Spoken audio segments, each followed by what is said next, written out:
देखो भाई, optical instrument का लेक्चर थर्ड है अपना, एस्ट्रोनॉमिकल टेलीस्कोप करने जा रहे हैं। जो नेक्स्ट डिवाइस है अपनी, नेक्स्ट ऑप्टिकल इंस्ट्रूमेंट है अपना, that is astronomical telescope. You know very well what is telescope. Tele means दूर, ठीक है, और स्कोप मीन्स देखना।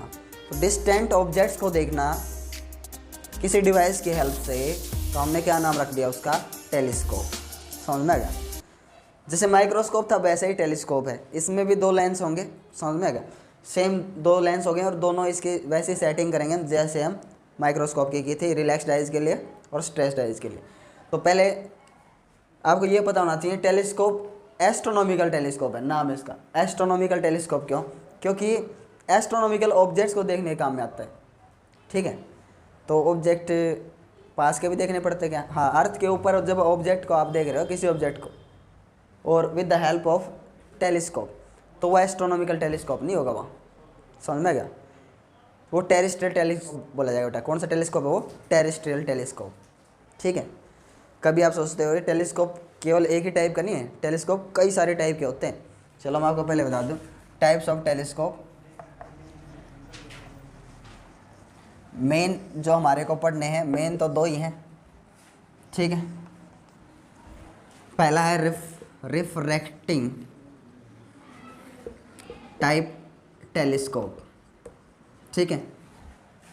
Second is reflecting type telescope. Main तो दो ही हैं,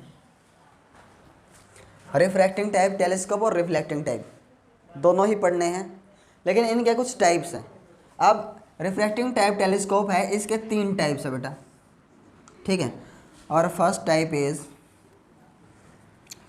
एस्ट्रोनॉमिकल टेलीस्कोप, और second type is terrestrial telescope,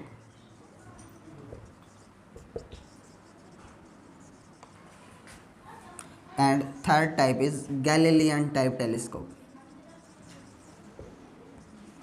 ठीक है, जो गैलीलियो ने बनाया था, ठीक है। तो पहली बात, जहाँ पे लेंस का यूज़ होता है ना, रिफ्रैक्शन जहाँ पे होगा वो रिफ्रैक्टिंग टाइप टेलीस्कोप होगा भाई।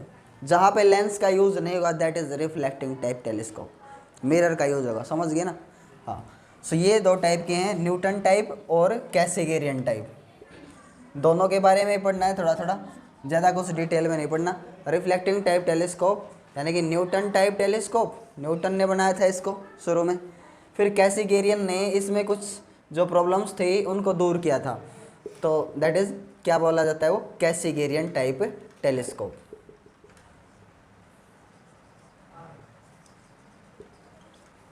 कैसेगेरियन टाइप टेलीस्कोप, समझ गए। इस चीज़ों को समझने में कोई प्रॉब्लम है तो बताओ। 2 ही टाइप है मेन, तो रिफ्रैक्टिंग टाइप और रिफ्लेक्टिंग टाइप। और इसमें जो सिलेबस में हमारे वो पढ़ना है, हमारे सिलेबस में क्या है, एस्ट्रोनॉमिकल टेलीस्कोप, तो एस्ट्रोनॉमिकल ही पढ़ेंगे, ये नहीं पढ़ना अपने को, समझा क्या। इसमें सिर्फ क्या है, इसमें अंतर क्या है वो मैं बता दूंगा बाद में। सो टेलीस्कोप में कितने लेंस होंगे? 2 ही लेंस होंगे, जैसे माइक्रोस्कोप में होते हैं। लेकिन माइक्रोस्कोप में जो ऑब्जेक्टिव लेंस था वो छोटा था, अब इसमें ऑब्जेक्टिव लेंस जो होगा वो बड़ा लेंगे। क्यों लेंगे, सभी का रीज़न जो है मैं जस्टिफाई करूँगा, आप टेंशन मतलब। ये जो ऑब्जेक्ट की साइड एक लेंस होगा,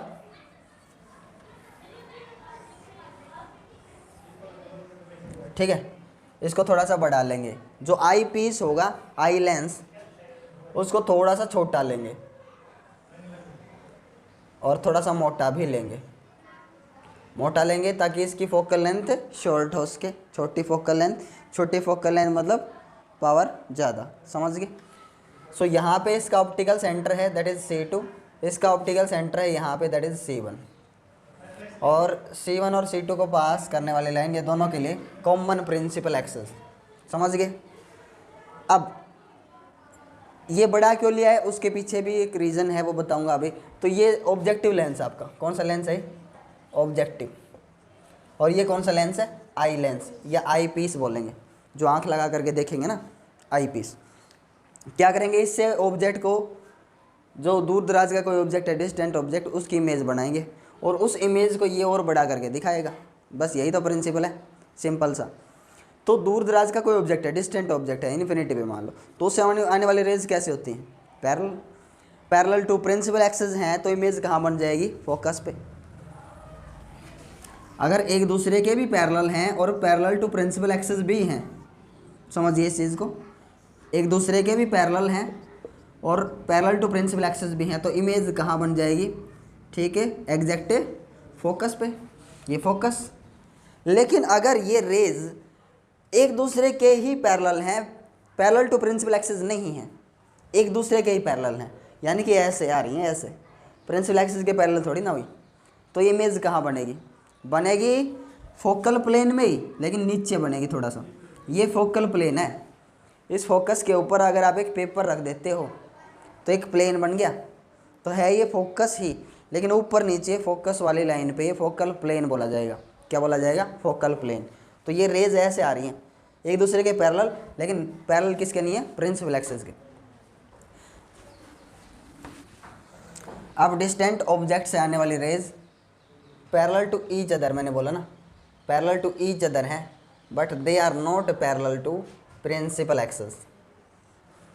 ये लो भाई, प्रिंसिपल एक्सिस ये है, इसके पैरेलल नहीं है, तो इमेज कहाँ बनाएंगे? फोकल प्लेन पे।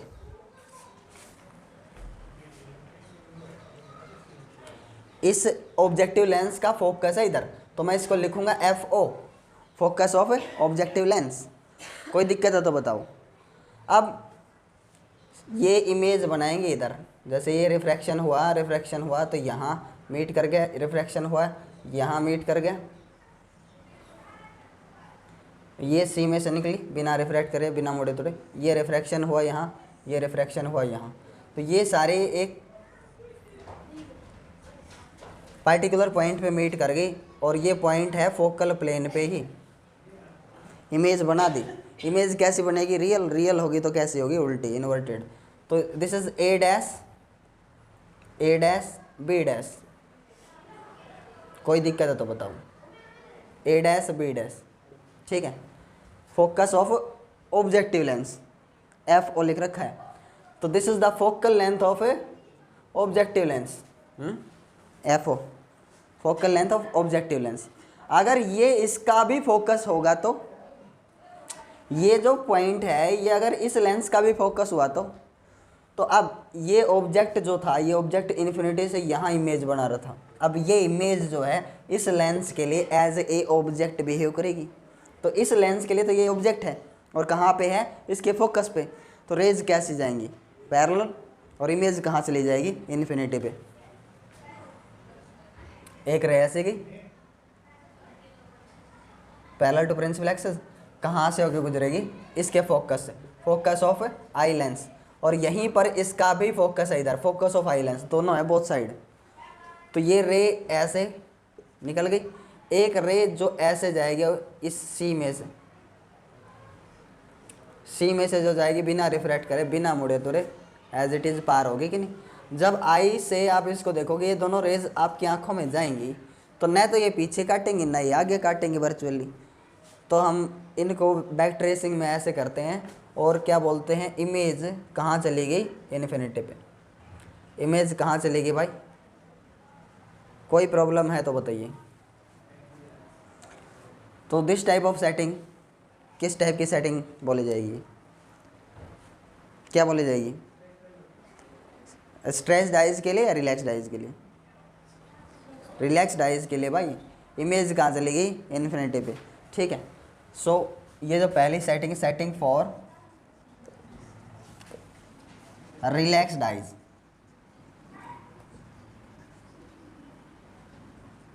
ओके, अब आपको मैग्नीफिकेशन निकालना है। मैग्नीफिकेशन चाहिए, सीधी बात है, कितना मैग्नीफाई किया इसने। तो मैग्नीफिकेशन का फॉर्मूला एक ही है, बीटा बाई अल्फा। इमेज का जो एंगल है वो क्या लेते हैं हम? बीटा। ऑब्जेक्ट का एंगल क्या लेंगे? अल्फा। तो angle made by image divide by angle made by object, यानी कि मैं क्या ले सकता हूँ? tan beta by tan alpha. For very small angle beta we can use tan beta and alpha we can use tan alpha. समझ में गया? तो tan बीटा tan अल्फा, पहली बात अल्फा बीटा कहाँ है? तो आप देखिए इस चीज़ को, प्रिंसिपल एक्सिस के साथ जो रेज आ रही हैं, जो एंगल बना रही हैं, दैट इज अल्फा। समझ गए? अगर ये अल्फा है तो ये वाला भी तो एंगल अल्फा होगा। क्या समझ में आया कि नहीं आया? ये अल्फा है तो ये भी तो अल्फा होगा।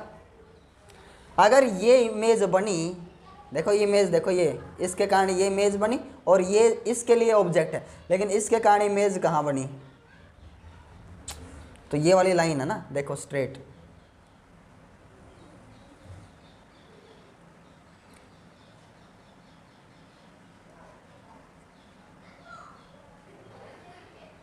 बताओ समझ में आएगी नहीं? ये वाली लाइन है ना स्ट्रेट, तो इमेज का एंगल कौन सा होगा? ये वाला बीटा। आया क्या समझ में? तो आपको दो ट्रायंगल पकड़नी है। कौन कौन सी? एक तो दिख रही है ए डैश बी डैश C1 और एक दिख रही है ए डैश बी डैश C2। ये दो ही ट्रायंगल लेनी है। 10 अल्फा या 10 बीटा, आप पहले जो चीज़ काउंट करना चाहो। In triangle A dash B dash C2, beta count करना ना, 10 बीटा। 10 बीटा कितना होगा? परपेंडिकुलर, परपेंडिकुलर यानी कि A dash B dash divide by base. Base क्या दिख रहा है आपको? B dash C2, B dash C2। ऐसे ही 10 अल्फा निकाल लेंगे। 10 अल्फा के लिए कौन सी ट्रायंगल यूज करेंगे? इन triangle A dash B dash C1। तो 10 अल्फा क्या हो जाएगा? A dash B dash divided by B dash C1। क्या सही लिखा? बी डैश C1, ये रहा बी डैश C1। समझ में आया तो बोलो। अब दोनों को यहाँ रखो मैग्नीफिकेशन वाले फॉर्मूले में। मैग्नीफिकेशन कितना होगा? Magnification is equals to 10 beta, यानी कि A dash B dash by B dash C2 divided by A dash B dash by B dash C1। पलट करके ऊपर चला जाएगा B dash C1, B dash C1 divide by A dash B dash. बताओ समझ में? A dash B dash cancel, क्या बच गया? बी डैश C1 और यहाँ B dash C2। Magnification is equals to be dash C1 और बी डैश C2। इसकी वैल्यू रखिए आप। बी डैश C1, ये रहा B dash C1, focal length of objective lens, और साइन कन्वेंशंस के अकॉर्डिंग ही रखनी है। तो राइट साइड है कि लेफ्ट साइड है? इस लेंस के लिए राइट साइड है, तो प्लस का रखो कि माइनस का? बिल्कुल। सो मैग्नीफिकेशन बी डैश C1 यानी कि focal length of objective lens. अब देखो ये बी डैश C2, ये क्या है? ये focal length of eye lens या आई पीस। तो ये लेफ्ट साइड हुआ कि राइट साइड हुआ? तो ये तो लेफ्ट साइड है इस लेंस के, तो माइनस में FA। ये लवा मैग्नीफिकेशन आ गई। रिलैक्स्ड आइज के लिए आ गई भाई। समझ में गया? What is negative sign shows here? Negative sign क्या शो करता है? नेगेटिव साइन ये शो करता है कि इमेज कैसी बनी है? उल्टी। समझ गए? लेकिन हमें कोई फर्क नहीं पड़ता इस चीज़ से, क्योंकि अगर आप मार्स को देख रहे हो, मंगल ग्रह को आप देख रहे हो, उल्टा से उल्टा कैसा भी, आपको क्या दिक्कत है? आप देख रहे हो उसको, है ना? फर्स्ट टाइम आप देख रहे हो, क्या फ़र्क पड़ता है? उल्टा है कि उल्टा है? आपने सिर्फ मैग्नीफाई किया ना, बड़ा करके देखा है। समझ में आएगा? तो नेगेटिव साइन यही इंडिकेट करता है कि बस इमेज कैसी है? उल्टी। अब एस्ट्रोनॉमिकल टेलीस्कोप जो है वो टेरेस्ट्रियल टेलीस्कोप की तरह यूज क्यों नहीं होता? टेरेस्ट्रियल टेलीस्कोप में क्या है? एक लेंस और लगाना पड़ता है हमारे को, जिससे अगर हम अर्थ के ऊपर किसी ऑब्जेक्ट को देख रहे हैं, टेरेस्ट्रियल टेलीस्कोप का मतलब अर्थ के ऊपर किसी ऑब्जेक्ट को देखना, तो आप उसको उल्टा करके देखोगे या सीधा करके? सीधा करके। तो बस एक लेंस और लगा दिया, उसमें 3 लेंस होते हैं। आ गया समझ में? अपने सिलेबस में नहीं है, टेंशन लेने जरूरत। मैंने बोला था अंतर इतना सही है। अब मैग्नीफिकेशन आपको ज़्यादा चाहिए, पॉइंट पे आते हैं। मैग्नीफिकेशन ज़्यादा चाहिए आपको, तो एफ और एफ क्या रिलेशन है? F should be as large as possible and F should be as small as possible. F ज़्यादा से ज़्यादा होना चाहिए और एफ क्या होना चाहिए? कम से कम। क्या समझ में आई? भाई इस लेंस को हम बहुत पतला लेते हैं और बहुत बड़ा लेते हैं, बिल्कुल फ्लैट लेते हैं, थोड़ा सा कर्वेचर, तो फिर फोकल लेंथ कितनी? बहुत ज़्यादा होगी ना फोकल लेंथ। तो focal length of objective lens, magnification ज़्यादा चाहिए। तो इसलिए आपने देखा होगा जो टेलीस्कोप होते हैं उसमें एक लंबी सी ट्यूब होती है, लंबी सी, ठीक है, लंबा होता है, क्योंकि जो आगे वाला जो लेंस है ना ऑब्जेक्टिव लेंस, उसकी फोकल लेंथ बहुत ज़्यादा लेंथ ही है, बिल्कुल फ्लैट लेंस होता है और बहुत बड़ा लेते हैं। बहुत बड़ा क्यों लेते हैं आप इसको? माइक्रोस्कोप में तो छोटा लिया था हमने, तो इसमें भी 2 लेंस, माइक्रोस्कोप में भी 2 लेंस। तो हम माइक्रोस्कोप को ही एज ए टेलीस्कोप यूज क्यों नहीं कर सकते? इसमें भी तो दो ही लेंस हैं और माइक्रोस्कोप में भी दो ही लेंस हैं, तो हम माइक्रोस्कोप को ही यूज क्यों नहीं कर सकते एज ए टेलीस्कोप? बताइए। क्योंकि माइक्रोस्कोप का जो लेंस है ना, objective lens, that is very छोटा। समझ में आ गया? बहुत छोटा है। क्या समस्या है इसमें? प्रॉब्लम ये है कि अगर आप किसी दूर दराज के ऑब्जेक्ट को देख रहे हो तो उसकी एक इमेज बनेगी, बड़ा करके दिखा रहा है, मान लो बड़ा करके दिखा दिया, उसकी इमेज बन गई। अब उसकी इमेज जो बनेगी वो ब्राइट नहीं बनेगी। अगर आपने लेंस छोटा लिया है, ये क्यों नहीं बनेगी ब्राइट? मान लो इतने एरिया से 100 रेज आ रही हैं। इतने एरिया से कितनी रेज आ रही है? 100। आपको क्लियर दिख रहा है, ठीक है। अब इतने ही एरिया को बोर्ड जितना बड़ा बना दूं, अब भी कितनी रेज निकलेंगी? 100। लेकिन आप देखोगे कि वो ऑब्जेक्ट काला पड़ गया। क्यों? क्योंकि एरिया बढ़ा दिया आपने, और रेज तो अब भी कितनी आ रही है उससे? 100 ही आ रही है। समझ में आ गया? तो एक ब्राइट इमेज बने, हाँ बहुत बढ़िया इमेज बने, तो ज़्यादा से ज़्यादा रेज आनी चाहिए ना वहाँ। तो ज़्यादा से ज़्यादा रेज कब होंगी? जब आपके पास लेंस क्या होगा? बड़े से बड़ा। तो किसी स्टार को देख रहे हो या किसी आप प्लेनेट को देख रहे हो, तो उससे आने वाले रेज जो हैं वो 100 हों और 1000 हो जाएं तो और बढ़िया इमेज बनेगी, शार्प। और अगर 10,000 हो सकें तो आपको लेंस बड़ा करना पड़ेगा, और ताकि 10,000 रेज आ सकें तो इमेज क्या बन सके? और ज़्यादा शार्प बन सके। सीधा ही ना समझ में? तो माइक्रोस्कोप में तो क्या है, माइक्रोस्कोप में आप छोटा लेंस यूज़ करते हो तो उतने से में कुछ रेज आएंगे और वो ऑब्जेक्ट तो बिल्कुल डार्क दिखेगा। समझ में गया? तो आप ज़्यादा से ज़्यादा रेज कैप्चर करना चाहते हो उस ऑब्जेक्ट से आने वाली, ताकि इमेज कैसी बन सके? ब्राइट। समझ में गया? अब माइक्रोस्कोप में दिक्कत नहीं है अपने को। माइक्रोस्कोप में क्या है, एक लाइट की फिटिंग आती है। अगर आप किसी सेल को देख रहे हो, सेल को ऑब्जर्व कर रहे हो अंडर माइक्रोस्कोप, अगर उसकी इमेज डार्क बन रही है तो फिटिंग आती है, उसमें लाइट ऑन कर दो, लाइट ऑन कर देंगे, लाइट डाल देंगे, क्योंकि ऑब्जेक्ट अपने पास में ही है, ठीक है, उसको ही तो देखना है आपने, जो पास वाला ऑब्जेक्ट है, तो उसके ऊपर लाइट डाल देंगे। अब लाइट की इंटेंसिटी आपने बढ़ा दी, अब वो ब्राइट दिख जाएगा। लेकिन अगर आप किसी प्लेनेट को देख रहे हो और वो आपको फेंट दिख रहा है, फेड दिख रहा है, मतलब शार्प इमेज नहीं बन रही, तो क्या आप उसके ऊपर टॉर्च डाल दोगे? किसी प्लेनेट के ऊपर टॉर्च डाल के देख लेंगे क्या? नहीं, ये पॉसिबल नहीं है ना। किसी प्लेनेट को हम बल्ब से देखें, भाई लो भाई बल्ब दे दिया हमने इसके ऊपर, अब इसकी जो ब्राइटनेस है वो इंक्रीज कर जाएगी। नहीं, प्लेनेट के केस में ऐसा नहीं कर सकते हम। इसलिए ये जो लेंस है, as should be large as possible, जितना बड़ा हो सके उतना बड़ा होना चाहिए। इसलिए हम इसको बड़े से बड़ा लेते हैं। फिर बड़ा लेंगे तो समस्याएं भी आएंगी, प्रॉब्लम भी आती है, उनके बारे में बाद में बात करेंगे। समझ में आ गया? हाँ। अब दूसरी सेटिंग करते हैं, इसकी सेटिंग फॉर स्ट्रेस्ड आइज। बस क्या है, इसको थोड़ा सा आगे ले जाओ, इस लेंस को थोड़ा सा आगे ले जाओ, यानी कि ये जो फोकस है ना इसका, ये जो फोकस है यहाँ, ये अब ये किधर चला गया? यहाँ।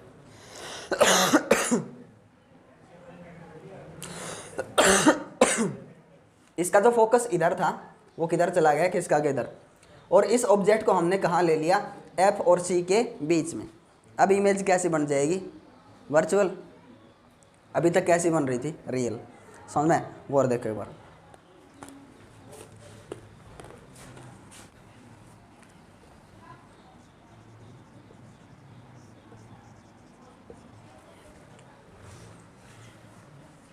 जब आप इस लेंस को थोड़ा सा आगे करते हो, थोड़ा सा आगे किया आपने, ठीक है, तो ये रेज जो हैं, ये रेज थोड़ी सी चेंज होंगी। बस कौन सी रेज चेंज होगी? ये वाली, सी वाली बदलेगी, और इसका कुछ नहीं होगा, ये तो एज इट इज़ फोकस में से जाएगी। सी वाली थोड़ी सी चेंज होगी।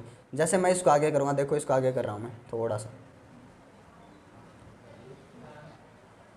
तो अब इसका फोकस थोड़ा आगे चला गया, ये वाला फोकस, और एफ और सी के बीच में आ गया ये, एफ और सी, इसका C2 इधर आ गया, C2। अब देखो ये वाली रेज जो पैरेलल जाएगी प्रिंसिपल एक्सिस के, वो तो आई में ऐसे ही जाएगी, लेकिन एक रेज जो सी में से जा रही थी उसका हाल देखो क्या होगा।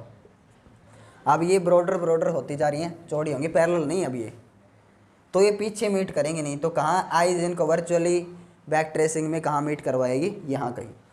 तो आई इनको मीट करवाती है, एक बार देखो कैसे, यहाँ से रिफ्रैक्शन होगा और ये आई में गई है, ऐसे फोकस है यहाँ, ठीक है।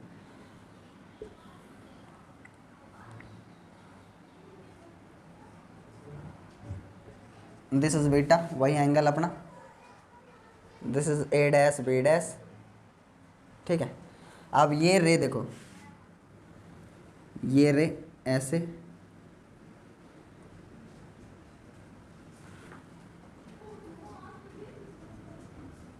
ठीक है, ये रे आएगी ऐसे और यहाँ काट जाएंगी, दिख रहा है कहाँ काट रही हैं, यहाँ कट कर गई, तो ये बन गए एक image A double dash B double dash, समझ में आएगा। और ये इस तरह से एडजस्ट कर लिया हमने कि ये अपना जो V है that is D, least distance of distinct vision. आपका इमेज डिस्टेंस क्या बन गया है, D। V किसके इक्वल हो गया, D के। प्रॉब्लम नहीं, वही ट्रायंगल यूज़ करोगे बेटा जो पहले यूज़ की थी। ये नई ट्रायंगल मत यूज़ करना, कभी सोचो नई ट्रायंगल बनेगी, नहीं। वही ट्रायंगल दो यूज़ होंगी, A dash B dash C2 और A dash B dash C1, ये वाली, समझ में आएगा। कभी दूसरी ट्रायंगल यूज़ करो, इस चीज़ का ध्यान रखना। तो tan beta A dash B dash by B dash C2, B dash C2 इतना है, B dash C2। What is this, B dash C2 is object distance of eye lens, इतना याद रखना है। B डैश C2 क्या है, B dash C2 object distance for eye lens. अभी focal length तो इतनी होगी इसकी, फोकल लेंथ यहाँ तक है, यहाँ तक, तो फोकल लेंथ अभी एडजस्ट नहीं होगा इसमें, कभी फोकल लेंथ शामिल करो आप।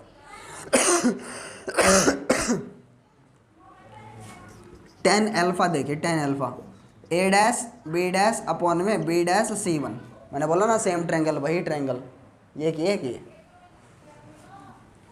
अब मैग्निफिकेशन क्या होगा, B डैश C1 अपॉन में B डैश C2।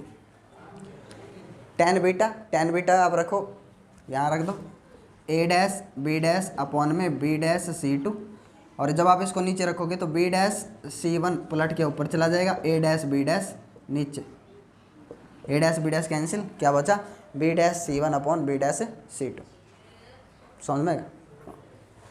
तो ये आगे मैग्निफिकेशन। अब वैल्यूज रखेंगे according to sign convention. B dash C1 क्या है, B डैश C1 यानी कि focal length of a objective lens. So positive रखो कि नेगेटिव, राइट साइड है तो positive focal length. B dash C2, what is B dash C2, मैंने अभी बताया आपको, object distance of eye lens, तो ये मैंने रख दिया negative UE, object distance of eye lens. क्या समझ में है। अब UE की वैल्यू निकाल लेंगे कहीं से भी। अब UE की वैल्यू अगर निकाल ली तो मैग्निफिकेशन आ गया भाई।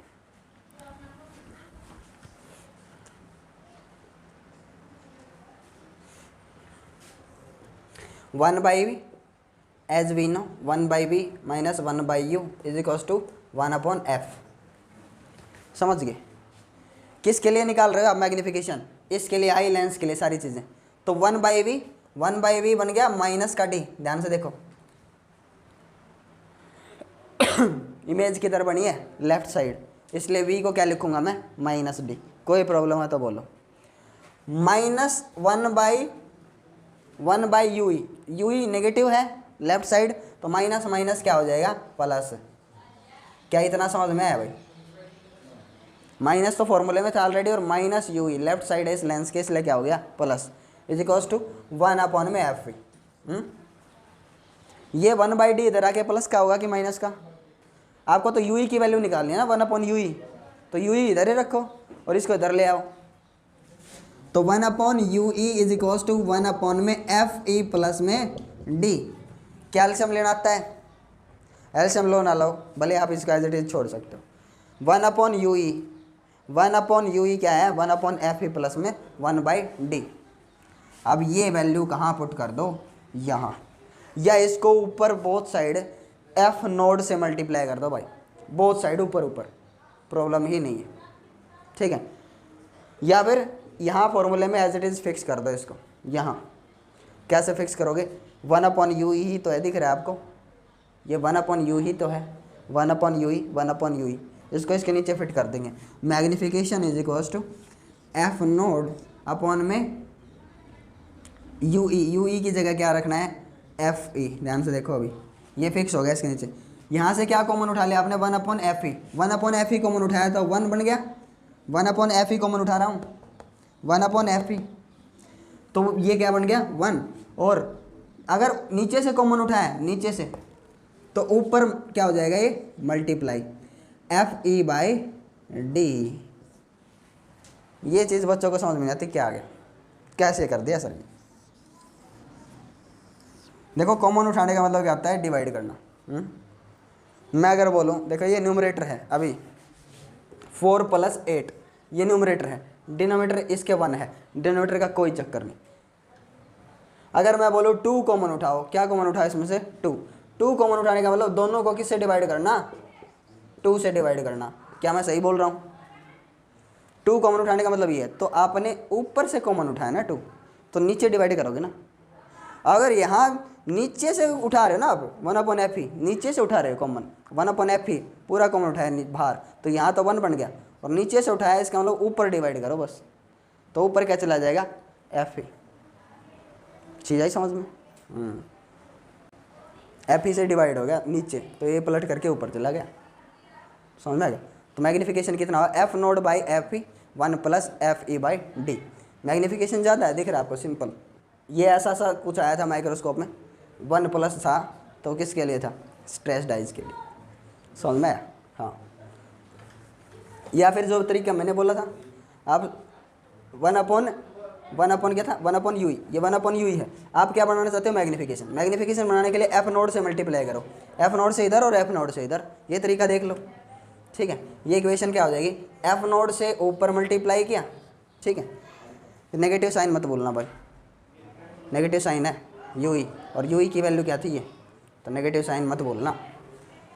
तो F0 से मल्टीप्लाई कर दिया, इस इक्वेशन को देखो एक बार, F0 FE F0/D, समझ में? क्या कॉमन उठाना है, ये तो मैग्नीफिकेशन बन गया, क्या बन गया ये मैग्नीफिकेशन। क्या कॉमन उठाना है, F0 FE कॉमन उठा लिया पूरा, 1 प्लस में F0 FE, F0 से F0 कैंसिल, FE पलट के ऊपर चला जाएगा FE/D। आ गया समझ में, रिजल्ट सेम, समझ में आएगा। This is the magnification of astronomical telescope. आपको ऐसे समझ में आता तो ऐसे, और वो तरीका बताया था वैसे समझ में आता तो बस। तो मैंने बोला था कि माइक्रोस्कोप को ही हम टेलीस्कोप के तौर पे यूज़ क्यों नहीं कर सकते। देखो माइक्रोस्कोप क्या था, माइक्रोस्कोप नियर बाय ऑब्जेक्ट को बड़ा करके दिखाता है। और ये ऑब्जेक्ट जो आप देख रहे हो यहाँ पर इसकी इमेज बनी, तो क्या ये ऑब्जेक्ट आपके पास है, नियर बाय ऑब्जेक्ट को थोड़ी ना देख रहे हो आप तो डिस्टेंट ऑब्जेक्ट को देख रहे हो, फार ऑफ ऑब्जेक्ट को, टेली ऑब्जेक्ट्स को देख रहे हो, तो क्या बोला जाएगा, टेलीस्कोप। और टेलीस्कोप में मैंने बोला, टेलीस्कोप में क्या प्रॉब्लम है, छोटा लेंस यूज़ करेंगे, माइक्रोस्कोप वाले से देखेंगे तो बिल्कुल डार्क इमेज बनेगी, इसका मतलब कुछ बना ही नहीं, दिखा ही नहीं। तो ये लेंस एपर्चर जो है should be as large as possible, इसका साइज जितना बड़ा हो सके, दैट इज़ एपर्चर, जितना पॉसिबल हो सके उतना बड़ा रखो, समझ में आ गया। फॉर्मूला क्या कहता है, फॉर्मूले के अकॉर्डिंग एफ हो ज़्यादा से ज़्यादा और एफ ही क्या होना चाहिए, कम से कम, इसलिए ये लेंस थोड़ा सा मोटा रखा जाएगा, ठीक है।